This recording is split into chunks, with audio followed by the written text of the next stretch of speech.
이 하모니카가 크로매틱 하모니카라는 건데요.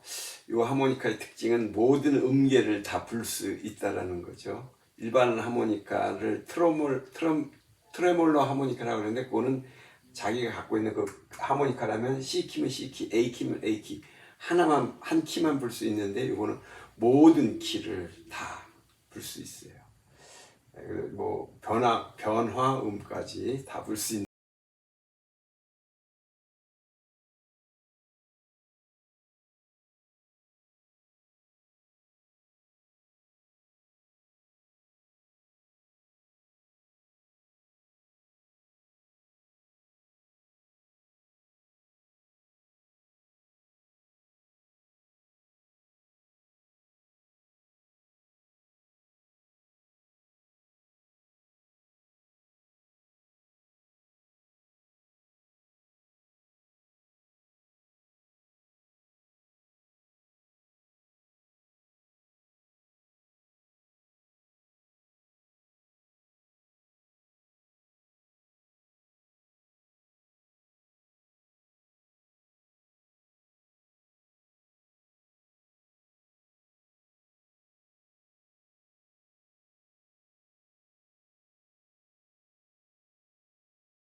안녕하십니까, 캔사스 하모입니다.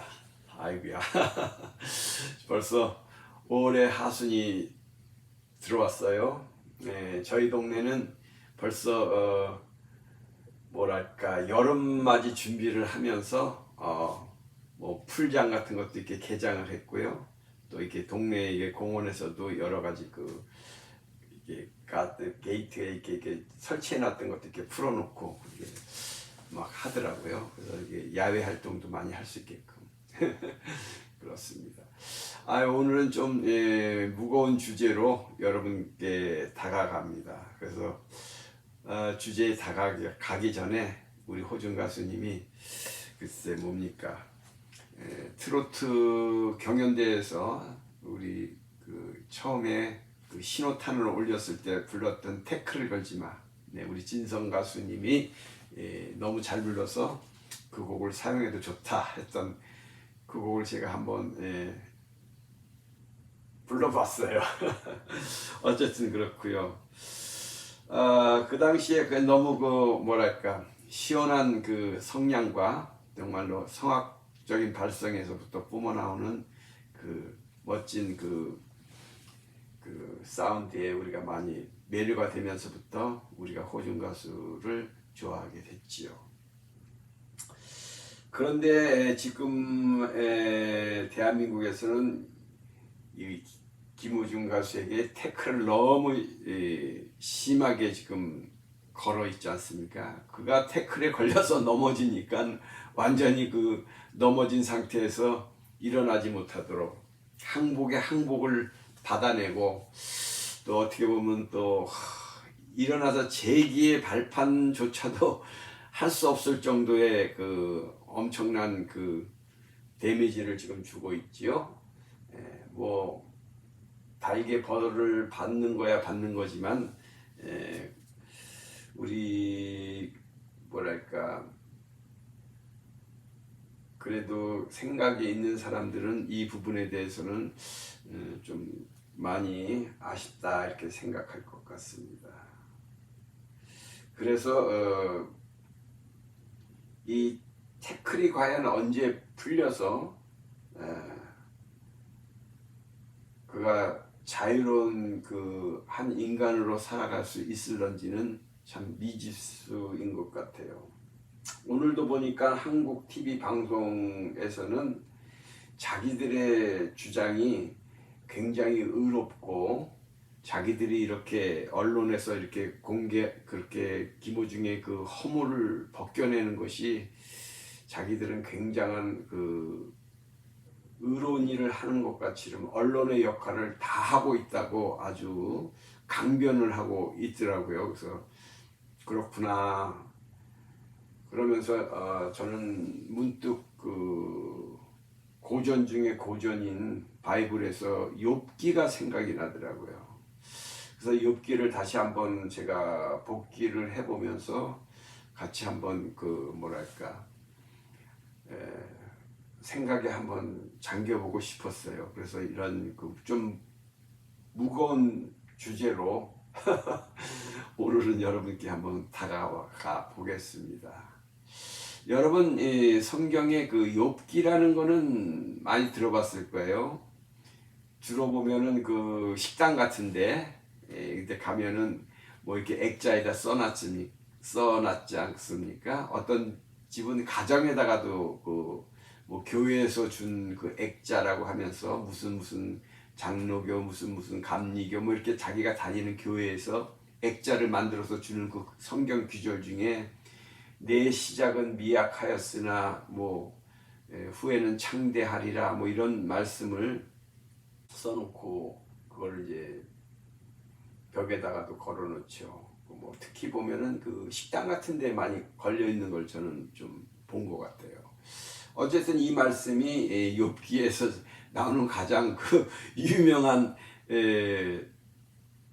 그 귀절이라고 생각하시는 분들도 많고, 그 다음에 또 보면 내가 이 고난을 잘 견뎌나면은 네가 정금같이 나온다. 그러면서 이 고난을 잘 극복하고 나면은 금과 같이 정금과 같이 아주 귀한 사람으로 될 것이다. 이런 귀절이 그 다음 두 번째로 욥기에서는 유명한 귀절로 알고 있어요.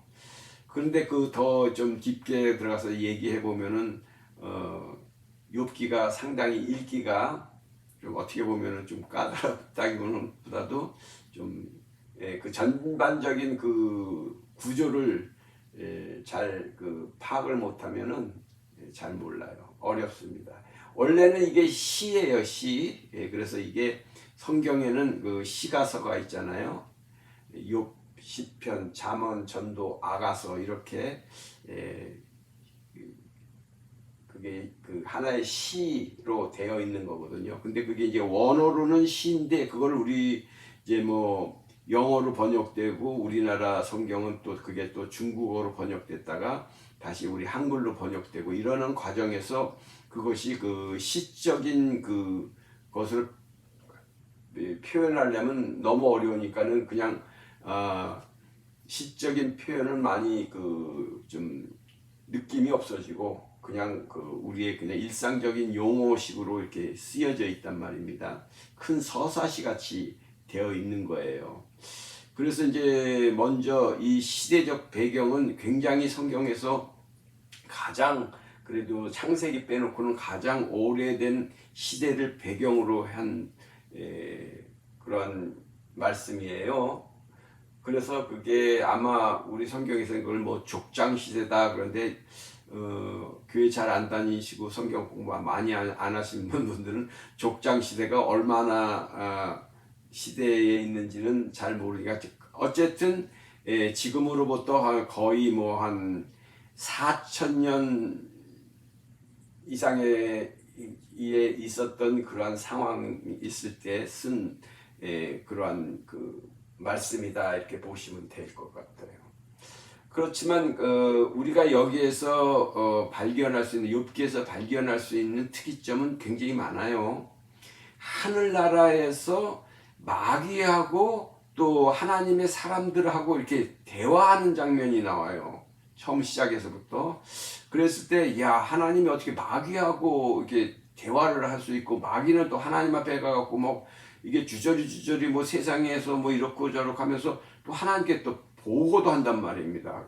참, 그래서, 이게 참, 우리가 생각하지 못했던 부분들이 욥기에서는 많이 나오고요. 또, 우리가 그 옛날에 있었던 그 동물들 같은 것을 연상할 수 있는 특히 용 이런 거 이걸 때 우리는 그냥 악어다 이렇게 그 어떤 성경에는 이렇게 표현이 되어 있는데 이게 바로 리오야단 그 용이에요. 용 입에서도 막 불이 나오고 그 힘이 막 얼마나 세고 말이지 막 이런 걸 표현해 된 그런 동물은 지금 없거든요. 근데 그 당시에는 있었다는 거죠. 그런 게 이제 공룡도 옛날에는 우리가 있다는 게 밝혀졌잖아요. 그런데 지금은 그 많은 그 공룡의 종류가 엄청 많은데 지금 공룡이라는 거는 우리가 지금 이 세상에서는 살아있는 걸 볼 수가 없단 말입니다. 그와 마찬가지로 그런 게 있었다는 게 증거가 되는 그 말씀이 있는 것이 이 욥기서예요. 아, 그냥 말이 막 딴 데를 많이 샜어요. 어쨌든 욥기는 그 등장인물이 하나님, 욥과 그의 식구들, 아내, 그다음에 뭐 자식들, 그다음에 아주 그 이제 주인공처럼 나타나는 게 이제 마귀가 와서 마귀가 와갖고 사탄이 와갖고 하나님 앞에 이렇게 참소를 한다고 그러죠. 욥이 하나님이 이제 욥이 너무나 그 자랑스러우니까 야 우리 욥이 세상에서 참 의인인 것 같은데 어떻게 생각하냐 아니냐 그러니까 막 그거 그렇지 않아요. 그 사람도 사람인지라 그게 축복만 받고 잘 사니까는 뭐 하나님한테 이렇게 잘 경외하고 하나님을 잘 섬기는 것이지 그 욥에게도 시련이 주어진다면 욥은 하나님 원망할 겁니다. 그러니까 하나님이 듣고 있다가 그래 그건 아닌 것 같은데 그러니까 이 마귀가 그럼 내가 실험을 한번 해볼까 하면서 첫 번째 실험이 뭡니까? 재산과 자식을 뺏어가는 시험이었어요. 그러니까 하루아침에 욥이 그 당대의 최고의 부자였었는데 온통 지금 말하면 재벌 중에 재벌이죠. 삼성의 재벌보다도 더 큰 재벌이란 말이에요. 근데 그게 하루아침에 다 그냥 물거품이 돼갖고 망해버렸어요. 아주 빈털터리가 됐고 자식도 다 그냥 자연재해 뭐 강도를 만나고 이웃 국가에서 쳐들어와갖고 그냥 다 전멸을 시켜버렸단 말이에요. 망했어요. 그런데도 욥이 하나님을 원망 안 하고 범죄를 안 하니까 두 번째로 이 마귀들이 와갖고 하나님 앞에 와갖고 하나님이 욥이 어땠어? 봐봐 욥은 범죄 안 하지 그렇게 해도 그러니까는 하는 말이 아니죠 하나님 모르셔서 그런데 욥에게 직접적인 육체적인 고통을 주면은 분명히 그는 하나님 원망하고 범죄할 겁니다. 이렇게 또 참소를 하는 거예요 사탄이. 그러니까는 하나님이 그래? 그럼 한번 네가 그의 생명은 다치지 말고 한번 네가 그 욥에게 그 뼈와 살을 가죽을 고통을 준다니까 뼈와 살에게 고통을 준다는 거예요. 얼마나 참기가 어렵겠어요. 그래갖고 이제 이 사탄이 가서 와갖고서 욥에게 종기가 아주 심한 종기가 난 거야. 머리끝에서 발끝까지. 그러니까 얼마나 심한지 지금은 말하면은 벽돌 같은 거, 기왓장 같은 걸 들고서 옹기 조각을 갖고서 온몸을 바로 쟁이 푹푹 긁고 막 피가 나도록 막 그냥 뼛속까지 간지러우니까 그런 고통을 주는 거지. 그러니까 옆에 있던 그 자기 그 부인은 차라리 하나님 저주하고 죽어라. 그게 낫지 이게 뭐냐 하는데 욥은 끝까지 안 된다. 너가 그런 식으로 얘기해서는 하나님이 우리에게 줬다가도 우리를 축복했다가도 우리에게 화를 줄 수 있는 분이 하나님인데 그런 말하는 네가 나쁜 사람이야 하면서 이제 입으로 절대 하나님을 원망하거나 범죄하지 않으니까 그런 세월을 욥은 30년을 견딘 거예요. 30년. 우리는 도저히 할 수가 없어요. 그 사람이 죄가 진 게 하나 의인인데 그렇게 그 고통 속에 실험을 당한 거지.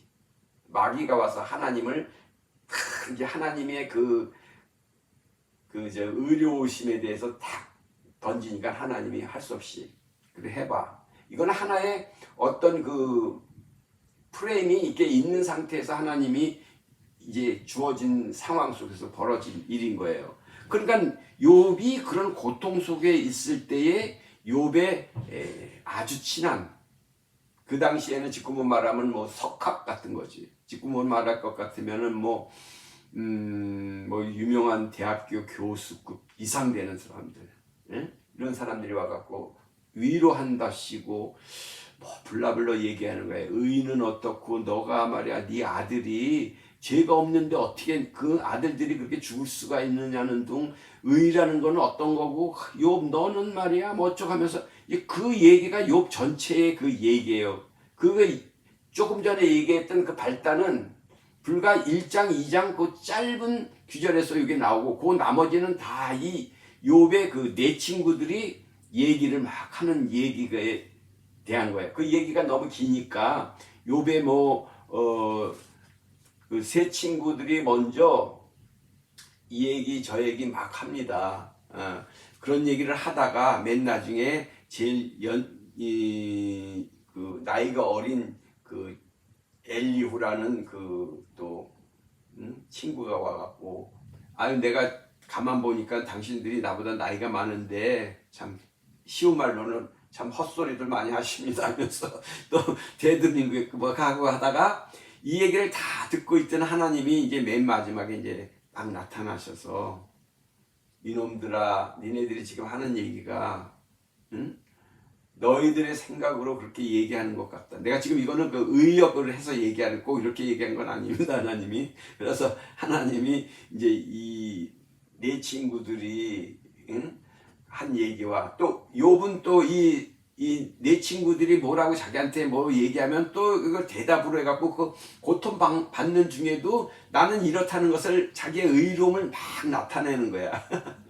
그러니까 이제 하나님이 결국은 이렇게 다 지켜보고 계시다가 얘들아 너희들이 천지 만물이 어떻게 지어진지를 아느냐 하면서 여러 이제 그 동물들의 그 특성과 이 세상 돌아가는 이야기, 번개가 어떻게 해서 나오느냐, 물이 어떻게 해서 생겨서 뭐 하는 그런 이 세상의 그 천지 만물을 운행하는 그 능력자의 그 하나님이 하나님이신 것을 갖다 그들에게 가르쳐 주는 거예요. 그러니까 그들이 그걸 보면서 깨갱하고 이제 나 죽었어요 가만히 있는데 이제 욥이 그래도 이제 뭐 욥 너 그러면 할 말 있으면 해봐 그러니까 뭐라고 이제 그러니까 하나님이 이제 또 말씀하시고 그러는 장면들이 이제 계속 나오는데 욥은 그의 인생의 삶의 길이는 약 240년을 살았다고 우리 성경에서는 그렇게 밝혀지고 있죠. 그래서 어려서부터 그가 70세 될 때까지는 고난이라는 게 없었죠. 아주 풍성한 삶을 축복된 삶이 살았죠. 그런데 이제 70세부터 이제 30년간을 이제 이렇게 마귀를 통해서 이 세상에서 큰 고난을 받고 그 시험을 받아서 고난을 받은 거죠. 그리고 그 후 140년간은 축복의 삶을 살면서 예전보다 갑절의 물질과 자녀의 축복을 받았다는 거죠. 뭐 우리가 이제 키포인트가 여기에 있는 거는 욥의 그 키포인트는 여기에 있는 건 아니지만 어쨌든 그가 그 하나님을 의롭게 잘 섬겼다는 게 욥기에 나오는 그 말씀의 중심이고 또 의로운 자에게도 하나님은 그렇게 시험을 준다는 이야기죠. 당시에 그 욥은 아들 7과 딸 3을 이제 그 후에 고난 후에 이제 다시 얻었어요. 그래서 첫째 딸 이름이 여미미, 이름도 이뻐요. 이름이 첫째 딸 이름이 여미미, 둘째 딸 그시야, 이름도 이뻐요. 그시야. 셋째 딸이 게란합북.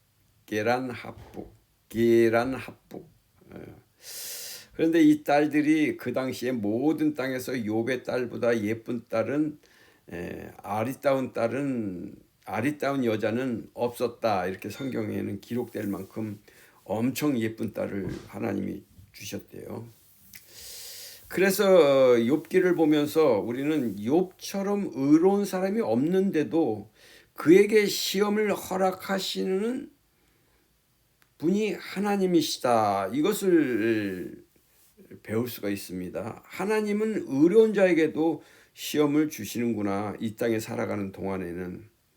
그 다음에 이제 두 번째는 욥의 그 네 친구는 자기의 지식과 학식으로 욥의 잘못을 지적하며 인간의 도리와 정의와 진리를 살았다고 그러면서 그것을 자기가 그 알고 있는 것을 이 사람들에게 가르치려고 하고 설파했습니다.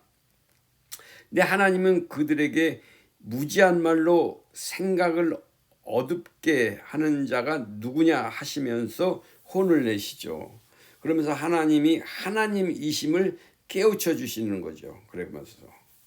그러면서 하나님은 온 우주 만물의 창조주이시며 선악을 알게 하시는 분이고, 특히 이 땅에서의 물질 세계, 뭐 번개, 무슨 비가 오고 뭐 눈보라가 치고 폭풍우가 몰아치면서, 그다음에 각종 동물들의 그 힘차게 달리는 그 원동력은 어디에서 나오고, 뭐 말은 어떻게 해서 뭐 잘 뜰 수 있는가, 뭐 예를 들어서 뭐 그런 뭐 하마가 얼마만큼 힘이 센지 알아 하면서 그 동물들과 이 세상에 있는 여러 그 물질 세계를 하나님이 이제 그 욥과 그 네 친구들에게 이게 가르쳐 주시면서 창조 질서를 굉장히 강조하시는 거죠. 그러면서 하나님이 하나님이신 것을, 그리고 우리가 알지 못했던 그런 모든 그 세상의 그 창조에 대한 것을 가르쳐 주시고 초자연적인 형상들을 설명하시면서, 그러면서 욥에게는 이렇게 말씀하셔요. 트집 잡는 자, 이렇게 하는 거예요. 트집을 잡아요. 하나님 앞에서 이렇게 대항한다는 뜻으로 성경에는 하나님께 이렇게 말로 이렇게 하나님이 말하면 그거에 대해서 좀 하나님이 이렇게 생각하시겠지 하면서 이렇게 트집 잡는 자라고 이렇게 꾸짖으시면서, 네가 그 하나님의 그 말꼬리를 잡는 거냐 뭐 이런 식으로 혼을 내시니까 욥아 너 대답 한번 해봐 하면서 하니까 욥이 대답하기를 나는 비쳐나오니 할 말 없습니다 하니까는 욥이 너 하나님의 공의를 부인하려 하느냐, 이게 하나님의 공의, justice죠. 하나님의 그 공의를 네가 부인하려고 하니, 그러니까 그러면서 너가 내 의를 세우려고 나를 악하다고 하느냐 하시면서, 그러니까 욥은 절대 이런 말을 한 적이 없는 것 같은데, 제가 욥기를 읽어보면서. 근데 욥이 지금까지 자기가 그 주장하고 하나님을 원망하지 않았던였는데도 하나님 보시기에는 내가 내 의를 세우려고 하나님인 나를 갖다 악하다 이렇게 네가 생각하느냐 이렇게 얘기를 하시는 거지. 참 근데 나도 여기 이 말씀이 참 어려운 말씀이에요. 욥은 결코 그렇게 얘기한 적이 없는데 속으로 아마 그런 생각을 했을 거라고 생각하시면서도 하나님 이렇게 혼을 내시는 것인 것 같아요. 그러면서 하나님의 권능과 천지를 주관하시는 분이라는 것을 하나님이 가르쳐 주시고 드디어 진정으로 회개를 하는 말을 욥의 입에서 나오게 이제 하나님이 이끌어내십니다. 욥이 이렇게 얘기하죠. 내가 스스로 나를 경멸합니다.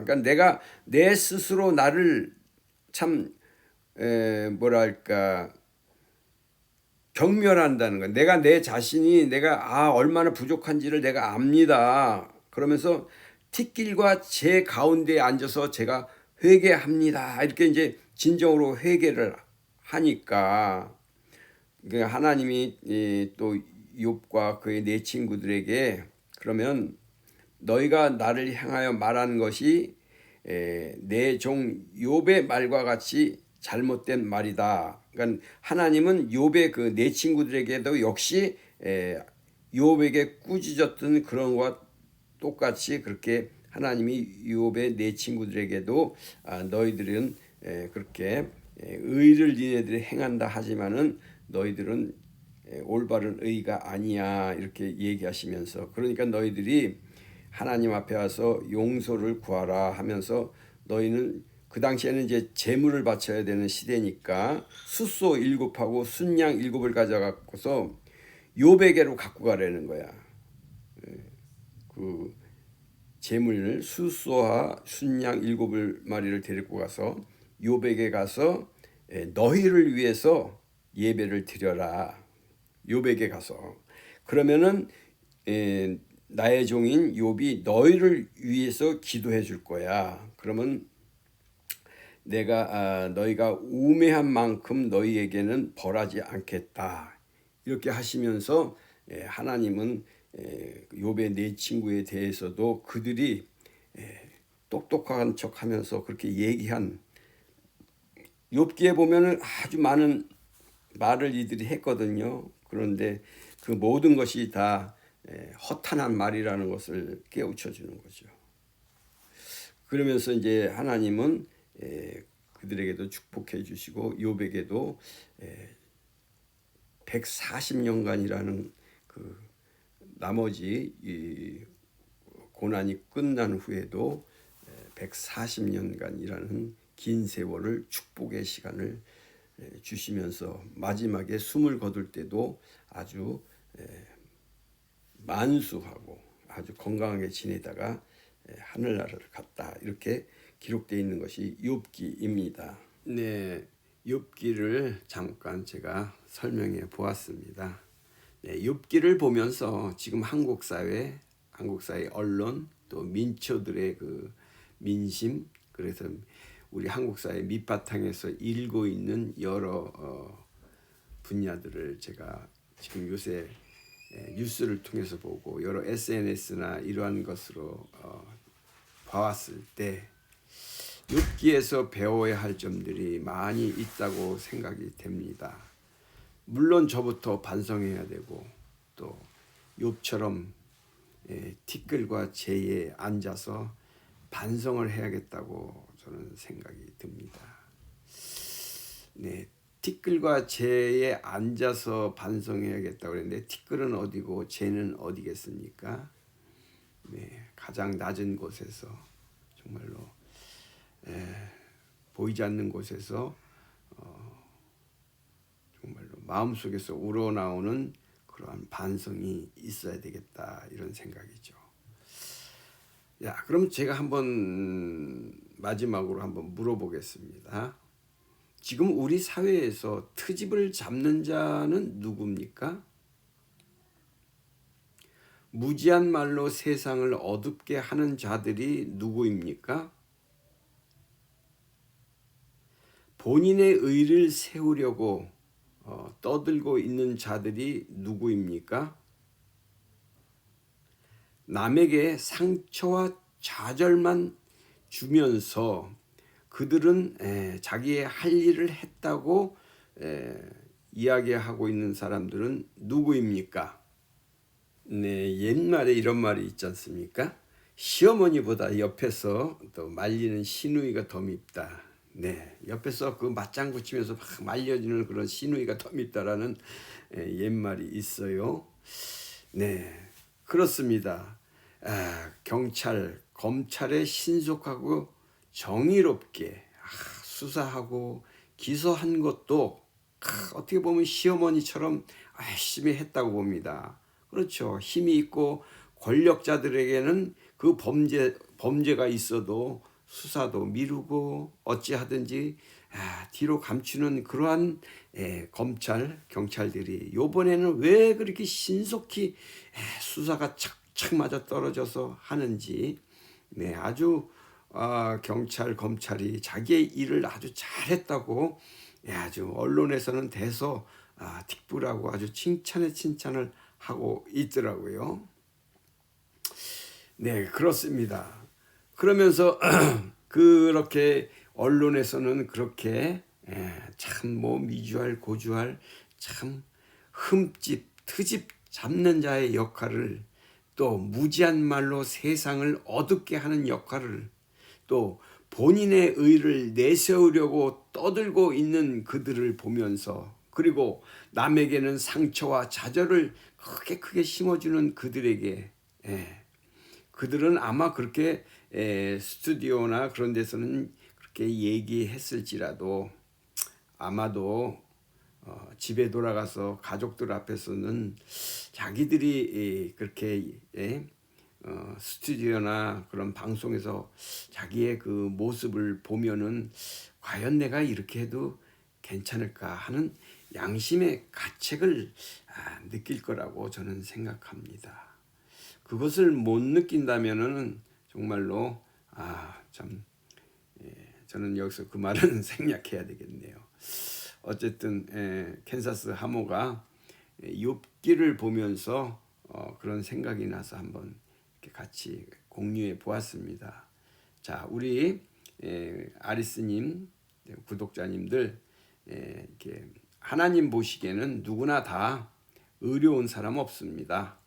그렇지만 하나님 앞에서 온전히 서고자 할 때 정말 욥처럼 그렇게 의인이지만 그 또한 하나님이 꾸짖을 때에 그것을 받아들이고 그 앞에서 하나님의 그 존귀함과 하나님의 무소부지의 그 권능자의 그 인격을 하나님을 믿고 따르는 자는 하나님이 긍휼히 여겨주신다는 것이죠. 그러나 그렇지 않는다면은 하나님은 그들에게 어떠한 그들이 잘했다 해도 아마 하나님은 그들에게 잘했다 칭찬하지 않으실 것이라고 저는 생각이 듭니다. 아이고야. 네, 캔사스 하모였습니다. 건강하시고 평강하십시오. 네, 안녕히 계십시오. 감사합니다.